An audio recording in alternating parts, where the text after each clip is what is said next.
পশ্চিমবঙ্গের দুর্গাপুরে সনকা মেডিকেল কলেজটি কিরকম?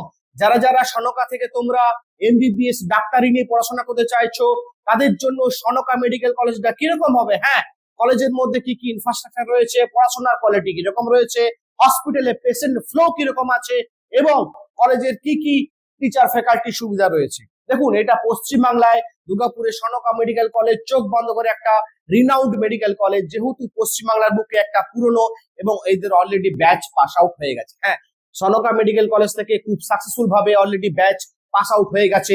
এরপরে তোমরা চোখ বন্ধ করে তাদের কাছ থেকে একটা রিভিউ ফিডব্যাক পেয়ে যাচ্ছ এবং কলেজের মধ্যে কিন্তু খুব সুন্দর টিচার ফ্যাকাল্টি এবং কলেজের হসপিটালে পেশেন্ট ফ্লো খুব ভালো রয়েছে। হ্যাঁ, যেহেতু এটা একটা শহর এলাকার মধ্যে পড়ছে তাই দুর্গাপুরের সমস্ত পেশেন্ট ফ্লো কিন্তু এই কলেজের মধ্যে রয়েছে এবং আমাদের ওয়েস্ট বেঙ্গল থেকে প্রচুর পেশেন্ট ফ্লো এখানে হয় এবং ডাক্তারের জন্য প্র্যাকটিস করার একটা খুব সুযোগ কিন্তু এনেছে সনকা মেডিকেল কলেজ।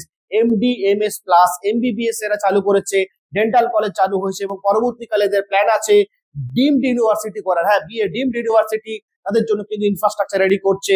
পশ্চিমবাংলায় প্রথম কিন্তু ডিমড ইউনিভার্সিটি সনকায় হতে পারে। তাই অবশ্যই আপনাদের জন্য কিন্তু চোখ বন্ধ করে একটা রিনাউন্ড মেডিকেল কলেজ দুর্গাপুরে সনকা মেডিকেল কলেজ, খুবই সুন্দর সাজানো গোছানো এবং প্রতি বছর কিন্তু সিট এদের ফিল আপ হয়ে যায়। আমি বলে রাখি, স্টেট কোটা এবং ম্যানেজমেন্ট কোটার মাধ্যমে এবং এনআরআই কোটা, হ্যাঁ স্টেট কোটা, ম্যানেজমেন্ট কোটা এবং এনআরআই কোটার মাধ্যমে তোমরা এখানে এমবিবিএস মেডিকেলে ভর্তি নিতে পারো কাউন্সিলিং এর মাধ্যমে। এবং বিভিন্ন টাইমে তোমাদের কাউন্সিলিং এর আপডেট, কবে কি কাউন্সিলিং হবে, নিটের রেজাল্ট কবে বেরোবে, এরকম তথ্য জানতে হলে অবশ্যই আমাদের চ্যানেলটা সাবস্ক্রাইব করে নিন।